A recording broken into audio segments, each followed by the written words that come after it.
something. That's kind of a fairly recent construct.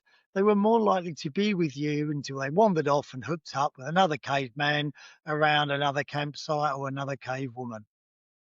And many anthropologists actually argue that early human societies were far more egalitarian, it's easy for me to say, were far more equal and shared resources, including the romantic kind. But then came agriculture, probably not the most romantic origin of monogamy.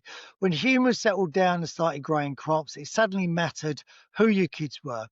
You couldn't just have Gary raising Steve's kids while Brenda milked the goats, because property, land, and inheritance all got involved. All boils down to money. And suddenly there was the concept of monogamy. If you then fast forward through a few thousand years, we are now in a world where monogamy is the standard. And it's not the universal standard, I might add, but nevertheless the standard and expectation all the same.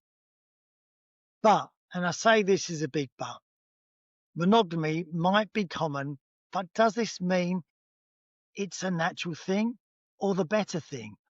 Or is it just the easier thing? So whatever is monogamy, is it sexual monogamy in that you sleep with one person, only one person, or that you just only have romantic feelings for one person? Or is it both? In theory, you love one person. You make each other laugh, you're intimate with them only, you grow old together, and maybe you die within weeks of each other. But in practice, well, let's be honest. We all quietly know people who confide they haven't been sexually intimate with their partners in years, yet who remain emotionally monogamous. I really believe in monogamy. It can be a beautiful thing, but I wonder if it also can be a pressure cooker of unrealistic expectations. But what's the alternative? Non-monogamy. Now, this is an umbrella term for everything that isn't strictly monogamy. It includes polyamory. That's where you have romantic partners. No, that's not names of two girls. It's not polyamory, but it's multiple romantic relationships with everyone's consent. Open relationships where you have a main partner, but you sleep with others. Swinging, where married people turn to date night into more of a kind of a group activity. You may be listening and thinking, could that even work?